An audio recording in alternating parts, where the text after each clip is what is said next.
Hello everybody and welcome to this YouTube tutorial video on sequencing a piece of blues music on BandLab. My name is Mr. Lodge. I am a teacher here at Linghall School. This video is intended for Key Stage 3, Year 7 in particular, who are learning the blues at the moment, but you're welcome to use it wherever you are. A few things that you need to make sure that you have at the beginning of this video. You need to make sure you are logged into BandLab. Hopefully you know how to do that. There should be a tutorial video on this YouTube channel as well teaching you how to do that. You are going to need your MIDI instrument, musical instrument digital interface here. Make sure it's plugged in and switched on via a USB. You'll know it's on because you should have a light that's flashing as well. You're also going to need some music. Now, depending on exactly what point your teacher is teaching you sequencing at this point, you might probably have something that looks like this, or if you're just doing the walking bass line, something that looks like this. I'm going to use this one, because this music here has got all of the different elements that we have been learning on it. It's got our bass line, it has got our melody, and it's got our chords as well. In fact, I'm going to change my mind. I'm actually going to start with this one for a walking bass because it's got some notes on it. So it's got a little bit of extra support. So first things first, let's whack open a new project on BandLab. Here we go.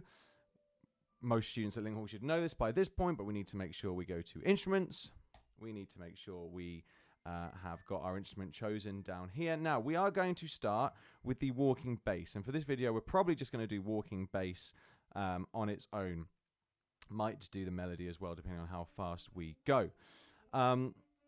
Because we're doing the bass, we want to make sure that our instrument is set quite low. The way I do that is by pressing the down button on my MIDI instrument like this, and the octave button down here so I can see the notes here. So I'm on octave 2, and I've got the notes that are lighting up here. Now, you can, if you want to, choose a authentic bass sound for this if you like. I'm going to stick with piano, but you are welcome to go to electric basses or synth basses.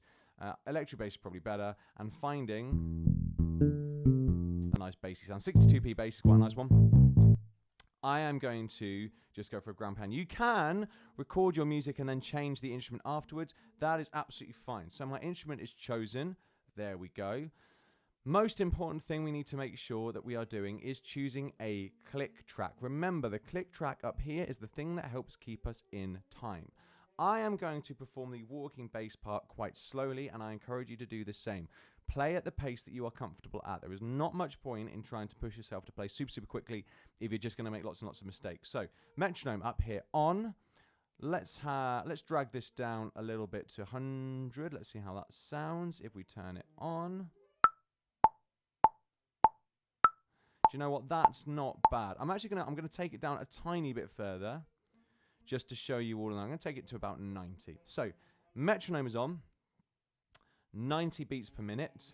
That's ready to go as well. Need to make sure that we've got a count in. Now, normally BandLab sets a count in at 1 bar. What that means is when I press record, it's going to give me 4 beats before I start playing, which is really helpful to keep me in time. So that's set. This is set. I can call this, before I start playing anything, Blues Project. I've not played anything yet, so I'm not going to save it, but we should be ready to go. I'm going to call this bass line. Now remember, the name of the bass line in blues is a walking bass because it walks on every beat, goes up and down the scale. Let's have a look at our music. Here is our music. You should have the notes or something like this in front of you. Now, we'll have a quick practice of it so you know what we are doing. I'm going to play this in chunks, so I don't necessarily expect you to play this whole thing together. If you don't want, we can do it in chunks. So we have got a note on every quarter note, which means every click on our click track is a note. So we've got C, E, G, A, B flat, A, G, E. We do that twice. Notice 2 things. Number 1, I'm just using one hand, my left hand. That's for good technique. Number 2, notice how I am walking up the scale and back down. It's really important to look at the placement of your notes. We can see that my E note here is higher on my stave than my C note, so I'm going to be playing it higher on the keyboard. A walking bass goes up the scale and then back down. Make sure you are paying attention to that. So, I am actually only going to play these 8 notes once through. That's all I'm going to do. Left hand ready. One more practice. C, G, A, B flat. Got a little flat sign there. That's all I am going to do. So let's have a go at that. Click track's ready to go. If I mess up, it's fine. I can record it again, but let's hear how this sounds.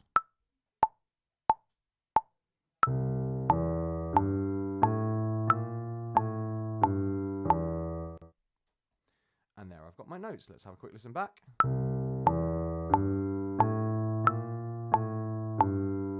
I want to have a look at the notes more specifically, I can double click this. And that gives me the notes here. You can see, and this is me being super picky, this is worth knowing about, especially when we get to later on in Key Stage 3 and maybe Key Stage 4. Some little tools that makes this look really nice and neat. Can you see I've got a few notes that haven't quite started at the right point? For example, this note here finishes just before the beat, and this one starts a bit early. We can change that. This is how. Drag a box, press quantize. See what happened there? All the notes just switch. I'll show you that again if I can. Quantize, bang. It just moves the notes into the right place. Now that's going to be really nice and neat. And there we go. I've got my first few notes. Now, great thing is, we've done these 8 notes. It repeats. So what I can do, I can record it again, or I can cheat. Well, in fact, it's not really cheating. It's just using sequencing software. Watch this. I'll show you what I'm doing there again. You've got a little loop button here at the top. Loop means basically repeating the notes. What I'm going to do is I'm going to hover my mouse next to the loop button until it forms a little arrow that's pointing to the right. I'm going to click it, I'm going to drag it, and I'm going to bring it out to here. And now, oh, don't want to do that.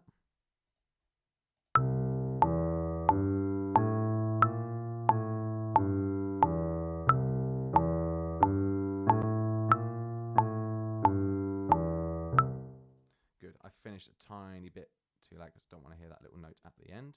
But there we go. I have now sequenced 2 bits. Another thing I can do, if you wanted to, is we can click this and press copy and right click and press paste. Move it into the right position. You can do it like that as well if you like. Okay, I'm going to record the next bit. It's really important that I've got my playhead, which is this white line, starting where I've finished the last bit. If I don't, if I've got the white playhead over here and start recording, it's going to record over what I've already done. And I don't want that. So I'm going to move it over here, ready for us to record the next little bit. The next little chunk, we've done this, we've copied it. So our next bit is the same pattern starting on a different note. F, A, C, D, E flat, D, C, A. Now the F is a little bit higher than my first C, so we're going to start here. F. I'm just going to do that once. F, A, C, D, E flat, D, C, A. So, let's go back to our work. Let's make sure we're starting at the right point. And let's press record.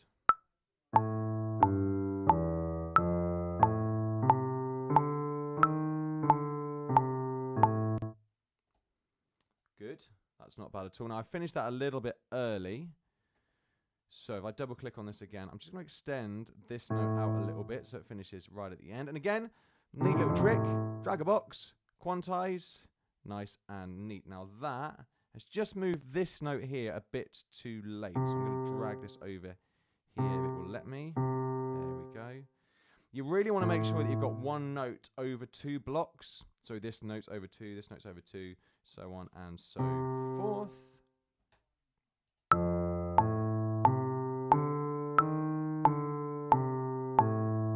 Nice.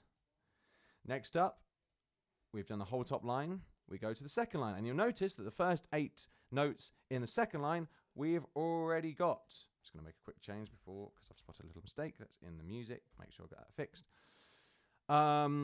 Yeah, so I've got C, E, G, A, B flat, A, G, E. And again, I can, if I want to, record that in again, which you're more than welcome to do. Why's my music not coming up? Come on now. There we go.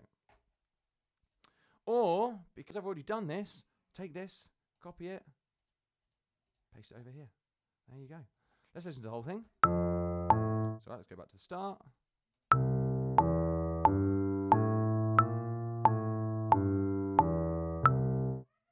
just going to move this a tiny bit because I can see that you can see here it doesn't quite start on the beat. I'm just going to grab this and move it there. Let's listen to it one more time.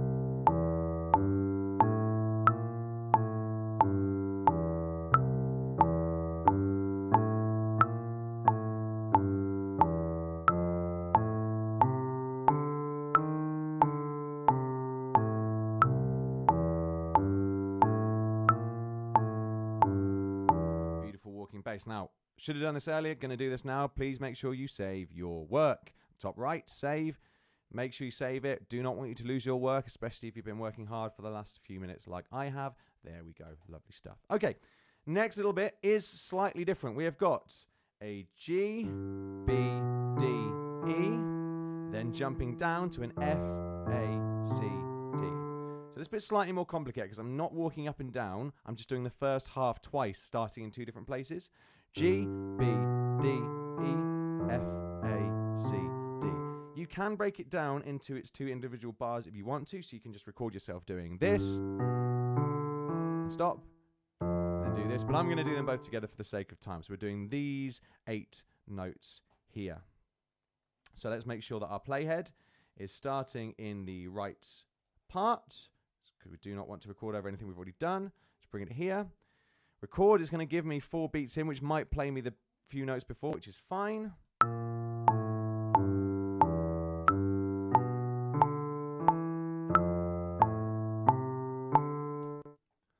Let's have a look at that by double clicking. That looks fairly neat, but again, just to be even neater, quantize. Again, sometimes quantize is not overly helpful because it's moving some notes to the wrong place. Really try and make sure that you've got notes that are covering 2 blocks, starting sequentially, i.e. next to each other. So if you've got this, that's going to play over the last note. I'll show you how that sounds. Don't want that. So we're just going to move this little note.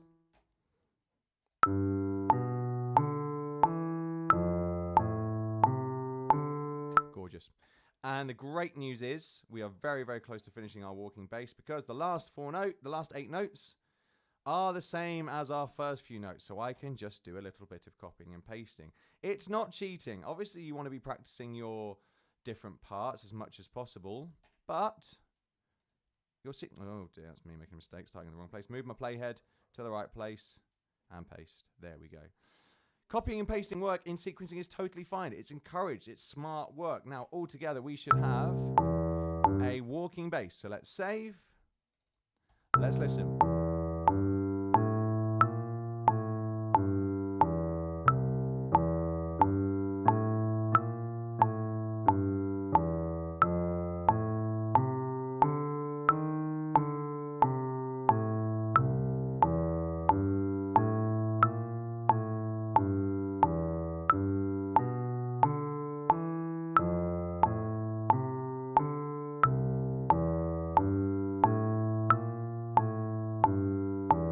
Lovely. Nice little bit of sequence space there. A few things I can do now.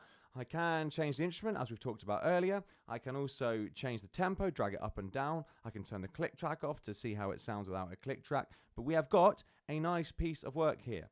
I am going to stop the video here, just so that you're not overwhelmed with a massive video. In the next video, I'm going to do the melody. In the video after that, we are going to do the chords as well. And maybe if we have time in this project, I'll throw a drum beat in for any of you that are flying ahead. So there we go. How to sequence the bass line for the blues project. Hopefully you enjoyed this video. Please check out the other videos on this channel, and I will leave it there.